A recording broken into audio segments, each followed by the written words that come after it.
Kristen, and you're listening to Podcast and Amplify, a podcast for women entrepreneurs who want to amplify their voice and brand through podcasting and grow a wildly successful business.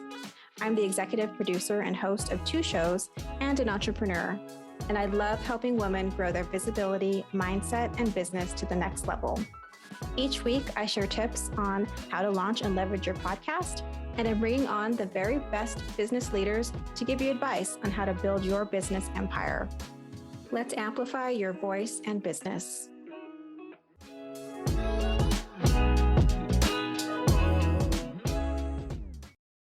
So welcome back to Podcast and Amplify. Today, I'm speaking with Stacey Ruth. She's an acclaimed marketer, entrepreneur, minister, and an award-winning author with 2 multi-million-dollar agencies. And she's been acknowledged as one of the top 50 entrepreneurs in Atlanta, and also twice as one of the top 100 quote unquote it agencies by Experiential Marketer magazine. So Stacey is obviously a real powerhouse, and I was so excited to have her on the show, to invite her on, because she's been doing some work around intuition. And to me, that's a really exciting topic and something that I think I do operate from an intuitive place. And I know a lot of us women do, and it helps us in our business and our lives. So Stacey, thank you for being here. And I'm excited to talk to you about this really, I think, important topic. Absolutely. Thank you. It's actually one of my favorite topics. And I'm writing my second book all about using intuition in business. So it's really very timely. There's a lot of research right now that is coming to light about how not just women, but everyone is making decisions intuitively and may not even know it. I love that. And I can't wait to get my hands on this book. Me too. I'm working on it. Yeah, as I hear, writing a book is quite the struggle, but when you do it about something that you're, interested in, I'm sure it helps with that struggle. Yeah. But yes, we all do have our intuition, and we all, man or woman, something that we can tap into. Mm-hmm. So I want to start off by talking about why some of us might have a hard time listening to it. I think some of us have an easier time than others. Right. But what are the kinds of things that can hold us back from valuing it, our intuition, and listening to it? Oh, absolutely. I mean, there's a number of things at play. Majority of us don't have a clear understanding of what our intuition actually is. And it wasn't even until just recently that scientists found ways to measure it. So this is all kind of like breaking science right now. Neuroscience is really making some tremendous strides right now, and it's very exciting. A lot of us don't know the difference between intuition, instinct, just emotion about something, and so we don't recognize what the real, true intuitive guidance is that's coming up for us. So that's one. Okay. And then the second thing that a lot of people really struggle with intuition is that they do not trust it. So we all have that 20/20 hindsight where we had that flash of we should talk to someone or we should do something, and we ignore it. And then we remember that we had that insight later. So society teaches us that that's not a trustworthy source of information because we don't know how we know. So what I'm suggesting is that the problem number 2 is that society doesn't value intuition highly yet. I think it's learning, but it doesn't value it yet. And then the third reason that we don't trust it is because other people and their opinions and what they tell us is right or wrong, we tend to give more weight to that than we do to our own inner wisdom. So it's kind of like we're giving our power away a little bit to others. Yes, we give our power away. We don't understand what it is we're really looking for. And then we don't trust it because of society's bias. So all of those things kind of come into play. And that not understanding it, I think, is the big part because we don't know how to recognize it and tap it on demand and then trust it because society doesn't teach us how to do it. Right. And the way you said it earlier about like we don't really know what it is, like we can't quite put our finger on it. Mm-hmm. It's not tangible, Mm-hmm. still very strong feeling, but I think you're right. It's the fact that like you can't hold it in your hand, right? You can't see it. And so that takes a little bit more faith or trust. And that can be hard for people. Mm-hmm. I want to go back to you talked about different ideas of like what is intuition versus, yeah. Can you define that a little bit? Absolutely. Well, intuition is that knowing without knowing how we know. Okay. All right. So Yes. it's not an instinct. An instinct is you see an oncoming car and you get out of the road, right? Okay. That's a reaction to a stimulus, right? Right. And then there's that other reaction, that emotional reaction to things that we get super excited or super afraid of taking a particular action. That's not intuition either. That's our emotional ego response to something. Our ego wants to keep us safe and it wants to get us more good stuff, whatever it is. So when we have a really emotional, visceral response to something, or when we're reacting to a stimulus, those are not really intuition. Intuition is that knowing, and it's very calm, unemotional. It says, go here, do this, say that. And we just know that that's what we are supposed to do. And it's very action oriented. Oh, I love that. I love how you broke that down and your distinction of intuition being a very calm feeling, Mm-hmm. just that knowing, and it's true. Mm-hmm. And I think to have it defined that way is helpful because it's sometimes be a hard thing to articulate, but I think you articulated it very well. I've lived with it. Yeah, Right. absolutely. Absolutely. And, it lives in that 90% of our brain that some call our unconscious mind, some call our subconscious mind. But what science is starting to discover is that major decisions we are making 10 seconds before we are consciously registering them. Mm. So we are making our major decisions at a unconscious, intuitive level, and then we are consciously recognizing the decision, which means that the bulk of our important decisions we are all making intuitively without realizing it. And that's what we call, and you may have heard this term, a confirmation bias. We Mm. make this decision and then we go find the data to back the decision we've already made at an unconscious level. Yes, that is so fascinating. Okay, so we're all operating from our intuitive place anyways, and then Correct. our like mind comes into play. Well, our rational, conscious, linear mind. Right. It wants the proof and the data and the yes. Yeah. Okay. Yes. That Yes. that makes a lot of sense. Yeah, thank you for breaking that down. So if we're all operating initially from intuition, Yes. then we could talk about that in terms of a business context. So why is it really Mhm. important for us to listen to our intuition in our businesses? Oh, absolutely. Well, a lot of times as business owners, as leaders, I'm going to set aside managers, but the people who are really putting together the strategies and doing the visioning and the people who are steering the direction of an organization, especially if it's an organization like my agencies that had creativity as a foundational component, or Steve Jobs became a huge, huge advocate for intuitive business decision making. He was quoted over and over again about intuition. And so was Albert Einstein about how important it is for innovation, for creativity, right? That when we're doing those things, we are going beyond where the proven methodologies are, where all the data and the resources are. And entrepreneurs are risk takers, right?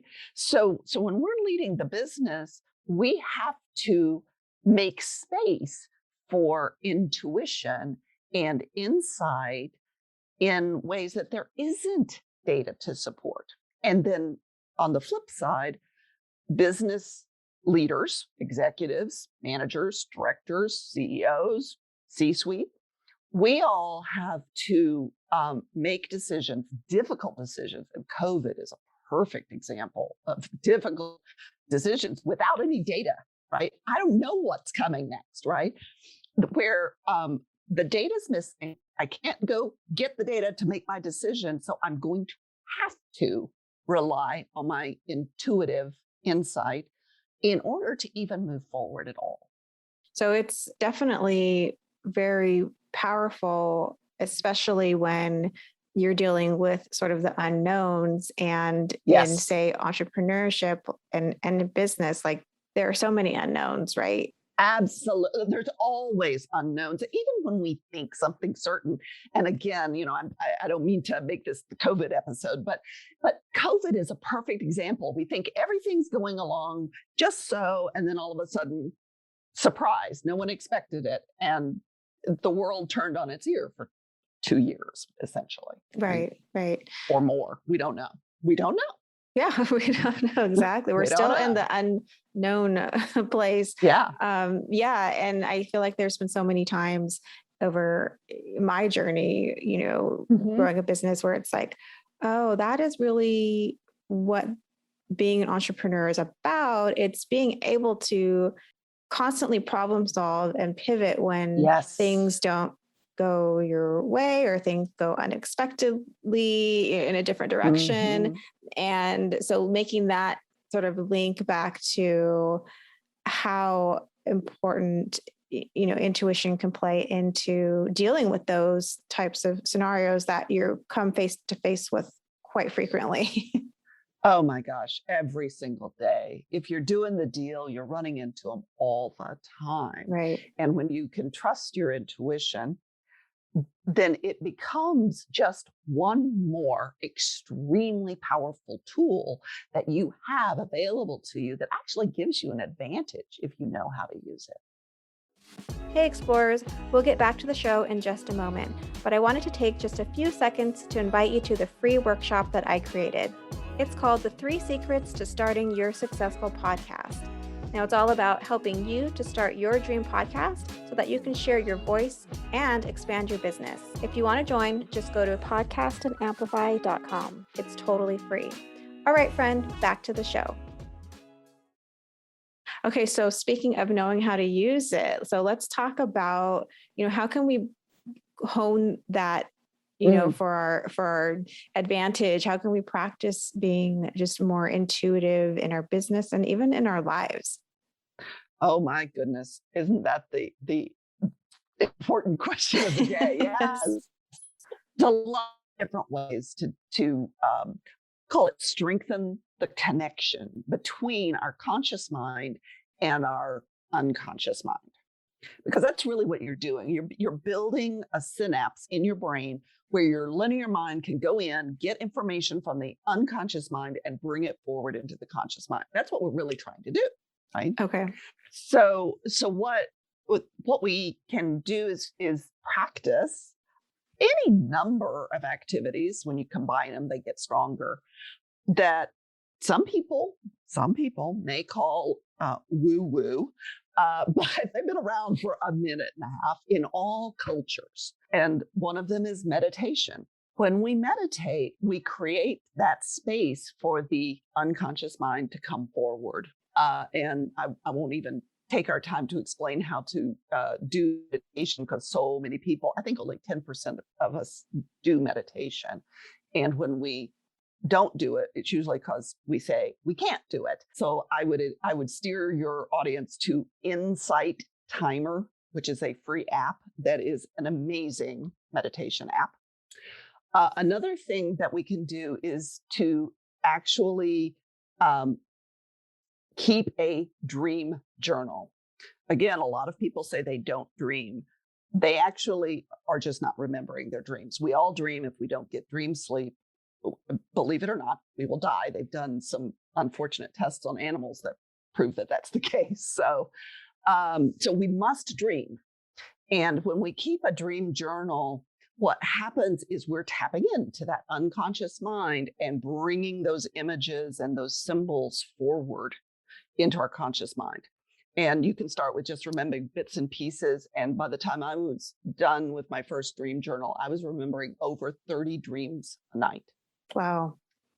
And there was more. I just ran out of time to write, you know? Right. So that's another way. And another way is to really look at signs and symbols. Okay. And treat them as something to be explored, because there is that mass consciousness of all of this historical symbology that we all carry around with us. And when we see something, it's bringing our seeing it is registering in the unconscious. So it's not necessarily looking for the validity of the sign or symbol, but what it's triggering for our unconscious mind. Oh, interesting. I would never have thought of symbols. So do you mean like I have a friend who always sees like 444 on her clock? Exactly. Okay. That's a perfect example of that. And so when I encourage people to really dig into those, when they see it and it captures their attention, I believe that the part of us that the attention is captured by is the unconscious, but our conscious mind is registering it. Got You follow it. what I'm saying? Yes. So rather than looking at it as, the angels are speaking to us, which it's fine if that's what you prefer. But if you don't prefer that and it feels too woo-woo to you, think about what the unconscious mind is trying to communicate to you, because it speaks non-verbally. Yeah. Yeah. Because I feel like I do throughout my day or week, there are those kind of, I don't know if they're coincidences or they're just those things that cause you to go, huh. Exactly. And then usually, you ignore them and go about your day. But you're saying to be curious about that. Yes, be curious about it. And then I will go and look up, Dr. Google, I will go and look up what, if say 444 means. And then what I'm listening for is which interpretation of it really resonates with me. Oh, that's what I need. Okay. Right? What I'm doing is I'm really having this dialogue back and forth with my conscious and my unconscious mind about what resonates. And I'm looking for that feeling in my body. And that's another way of really tapping into the intuition. Our body is like a tuning fork for what the intuition is telling us. Okay.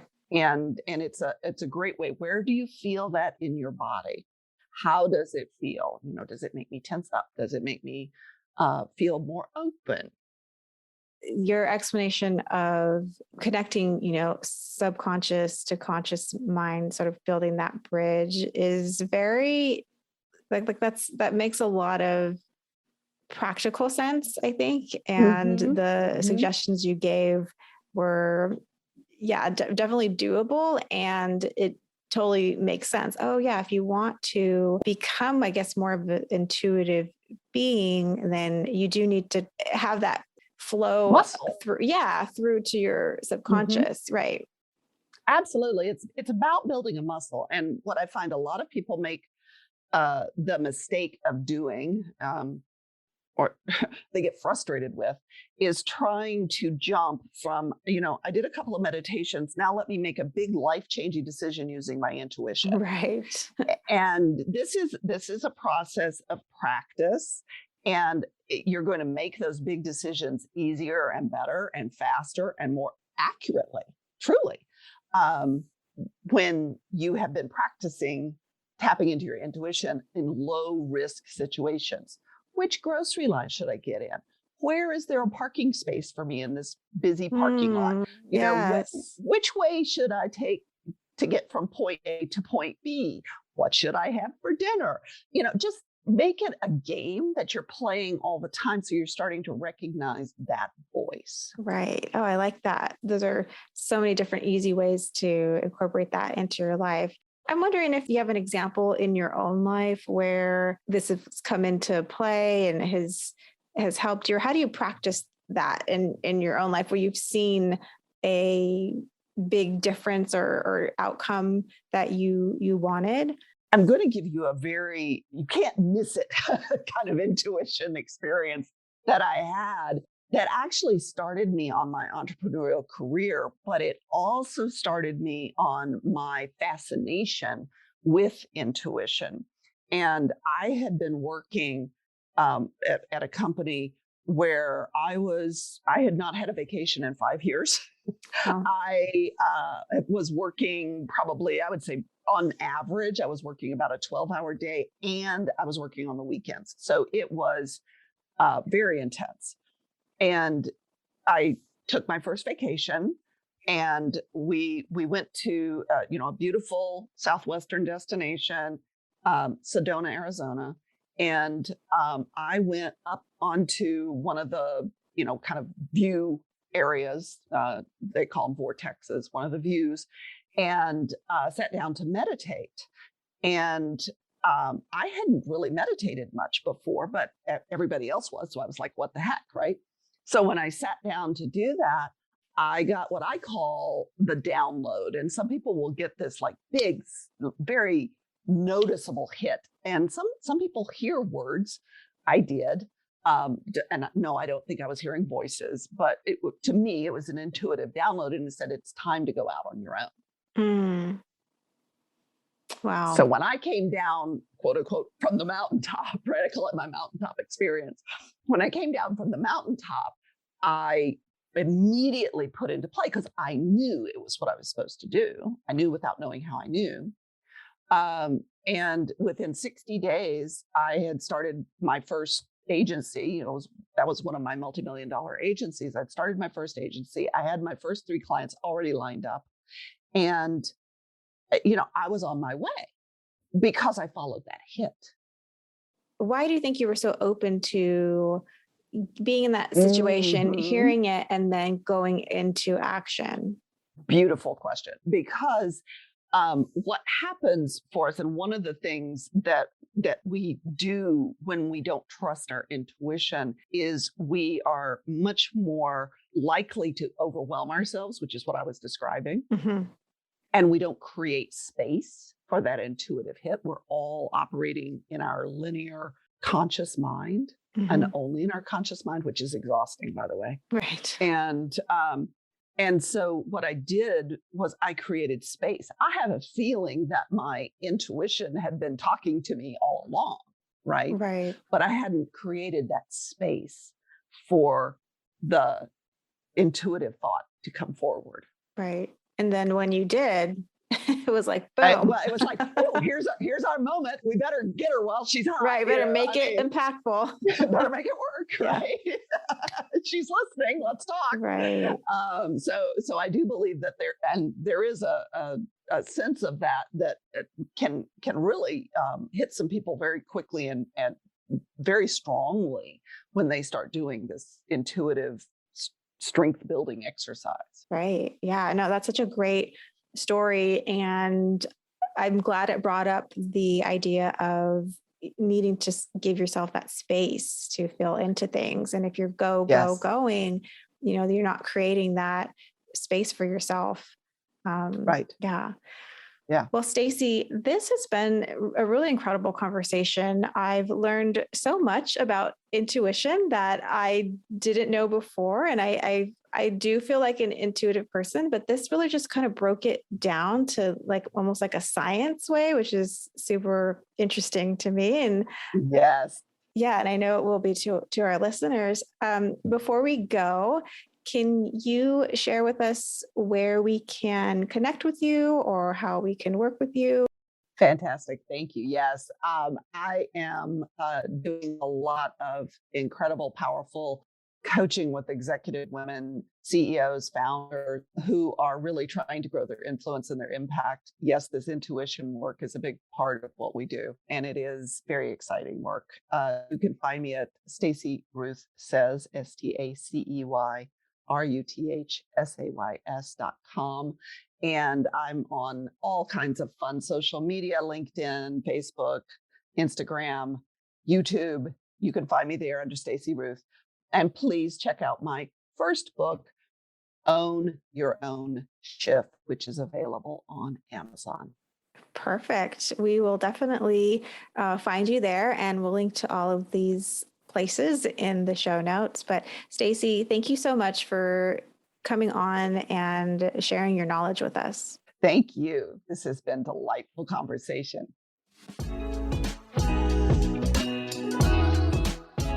If you loved today's episode, please subscribe so you don't miss a show. And rating and reviewing this podcast is the best way to help support us. Always remember, your voice and what you have to offer is needed in the world. Until next week, take care.